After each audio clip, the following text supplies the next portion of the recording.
Baik, selamat siang Kak. Izinkan perkenalkan diri. Nama saya Jessica Handayani Manurung dengan NPM 2317051102 dari kelas A.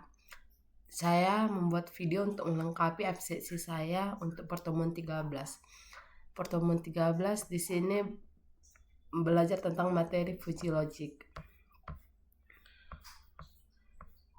Gambaran umum Fujilogic itu adalah suatu pendekatan dalam kecerdasan buatan yang dirancang untuk meniru cara manusia mengambil keputusan dalam situasi yang tidak pasti, samar atau mengandung ambiguitas. Fujilogic memungkinkan sistem untuk bekerja dengan informasi yang tidak eksak melalui konsep derajat keanggotaan, sehingga tidak hanya terbatas pada nilai benar dan salah seperti dalam logika biner tradisional. Pembahasan dalam materi ini mencakup pengertian Fujilogic, tujuan dan manfaat penggunanya, tantangan dalam pengembangannya, komponen-komponen utama sistem Fuji, prinsip kerjanya, serta teknik atau metode yang digunakan dalam implementasinya seperti fujifikasi, inferensi Fuji, dan defujifikasi. Selain itu, materi juga memberikan contoh penerapan nyata dari Fujilogic seperti sistem pengatur suhu otomatis, sistem pendukung keputusan medis, dan sistem kontrol kecepatan kipas. Capaian pembelajarannya diharapkan kita mampu menjelaskan apa yang dimaksud dengan Fujilogic dan fungsinya dalam konteks kecerdasan buatan, mengetahui manfaat dan alasan utama pengguna Fujilogic dalam berbagai bidang, terutama dalam pengambilan keputusan yang bersifat tidak pasti, menjelaskan peran masing-masing komponen utama dalam sistem berbasis Fuji seperti fujifikasi, inferensi Fuji, dan defujifikasi. Dan keempat, memahami perbedaan antara logika klasik atau biner dengan logika Fuji dalam menyelesaikan masalah. Dan terakhir, mengetahui contoh aplikasi nyata dari Fujilogic yang telah digunakan dalam dunia industri, kontrol sistem kesehatan, dan teknologi cerdas lainnya. Definisi Fujilogic adalah suatu pendekatan matematis yang digunakan untuk menangani ketidakpastian atau ketidakjelasan dalam proses pengambilan keputusan dan pemodelan. Berbeda dengan logika konvensional yang hanya mengenal dua nilai kebenaran, true dan false, atau 1 dan 0. Fujilogic memperkenalkan konsep nilai kebenaran yang kontinu antara 0 dan 1.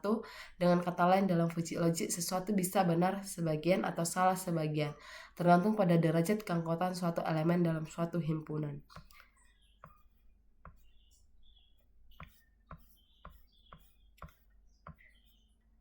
Konsep dasar Fujilogic didasarkan pada teori himpunan Fuji yang merupakan ekstensi dari teori himpunan klasik. Berikut adalah beberapa konsep kunci dalam Fujilogic.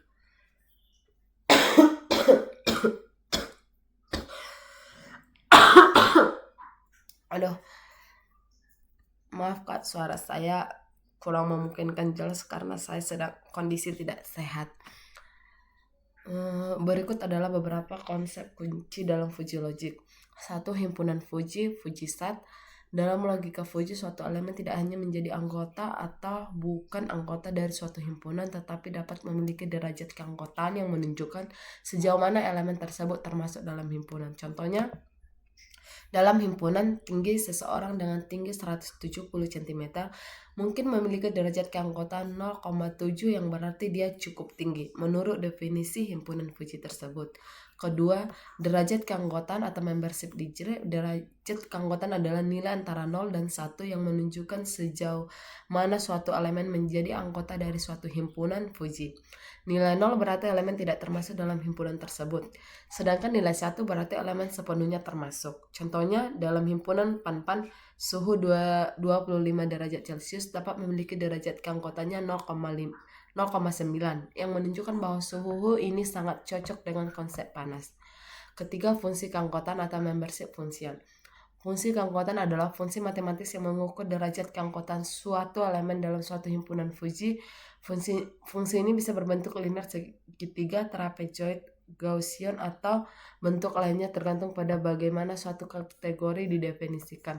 Contohnya, fungsi keanggotaan untuk himpunan tinggi mungkin berbentuk segitiga yang memuncak pada 180 cm dan memiliki nilai 1 di sekitar angka tersebut, menurun menjadi 0 untuk orang dengan tinggi 150 cm atau lebih rendah. Keempat, ada operasi himpunan Fuji. Operasi-operasi dalam Fuji Logic mirip dengan operasi dalam teori himpunan klasik. Namun, diharapkan dengan pendekatan Fuji beberapa operasi dasar tersebut antara lain. Yang pertama, union, gabungan dari dua himpunan Fuji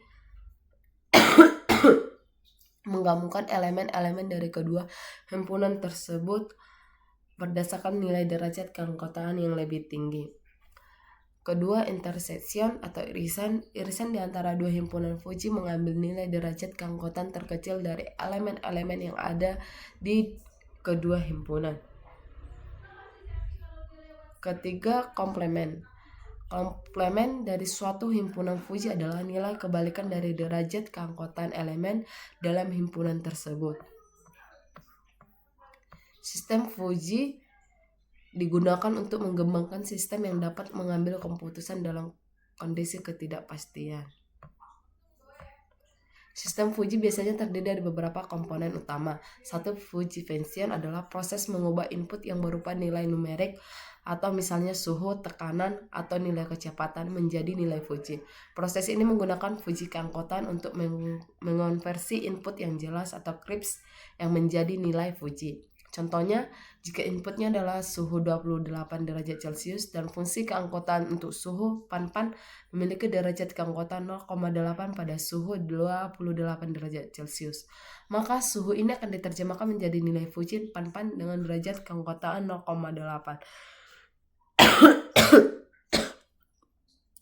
Kedua, Fuji rule atau base system biasanya menggunakan aturan Fuji yang menggambarkan hubungan antara input dan output berdasarkan pengetahuan yang ada. Aturan-aturan ini memiliki bentuk seperti if-then yang menunjukkan relasi antara kondisi dan aksi.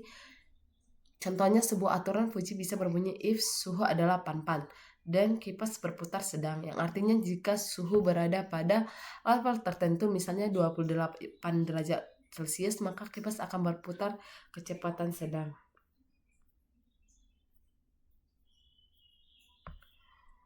Ketiga, inference engine adalah pembagian dari sistem Fuji yang mengeksekusi aturan-aturan Fuji untuk menghasilkan output berdasarkan input yang diberikan.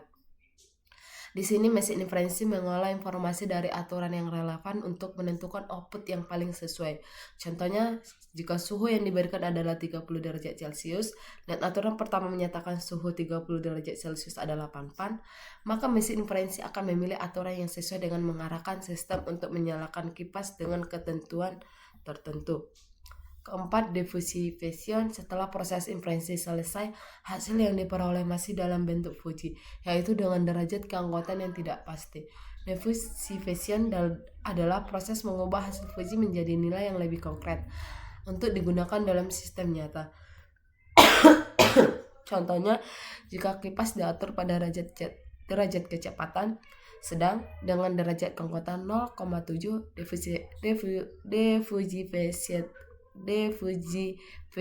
diffusion akan menghasilkan nilai konkret, misalnya kecepatan kipas 20% sebagai output akhir.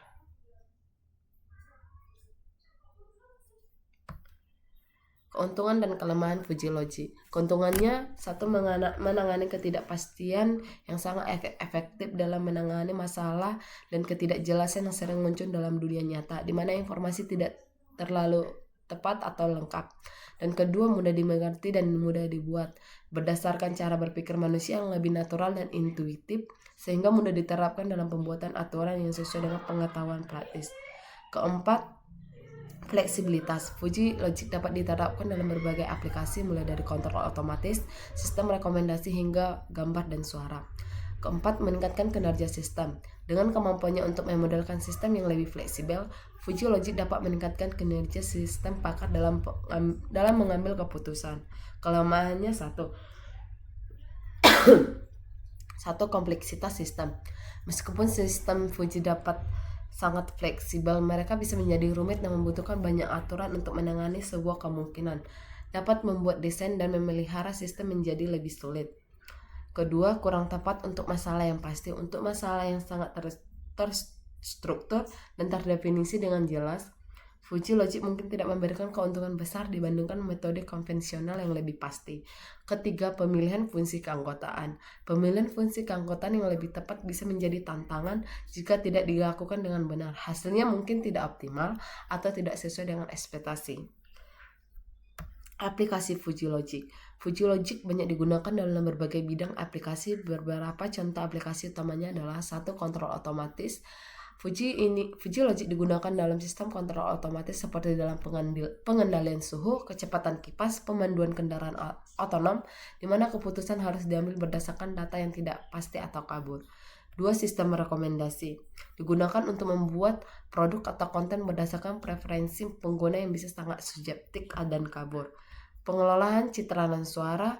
Dalam pengolahan gambar dan pengenalan suara untuk menangani ketidakpastian dalam data visual atau audio, seperti dalam teknologi pengenalan wajah atau suara. 4. Diagnosa medis. Dalam sistem pakar medis, Fuji Logic digunakan untuk memberikan diagnosis berdasarkan gejala yang mungkin tumbang tindih atau kabur, memungkinkan dokter membuat keputusan lebih informasional meskipun data tidak lengkap atau ambigu. 5. Pengendalian mobil otonom. Fuji Logic digunakan dalam pengambilan keputusan untuk mobil otonom, misalnya menentukan kecepatan atau jarak aman saat berkendara dalam berbagai kondisi jalan yang tidak pasti. Berikut implementasi Fuji Logic.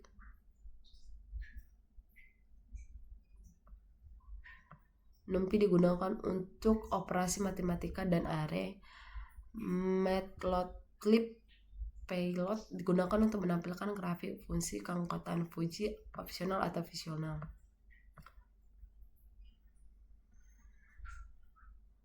Berikut aturan-aturan Fuji Tsukamoto-nya. Di bagian ini kita menghitung derajat keanggotaan nilai antara 0 sampai 1 dari input yang diberikan. Input berupa persediaan dan permintaan. Masing-masing dikategorikan ke dalam 3 label Fuji. 1. Persediaan sedikit, cukup banyak. 2. Permintaan rendah, sedang, tinggi. Berikut fungsi output dan aturan Fuji Rule Space.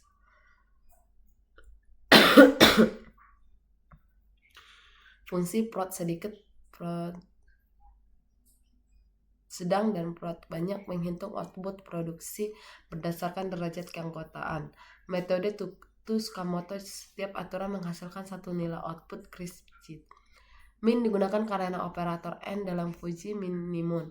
Setiap aturan disimpan dalam list rules sebagai tuple A, Z. Defusifikasinya berikut rata-rata tertimbang.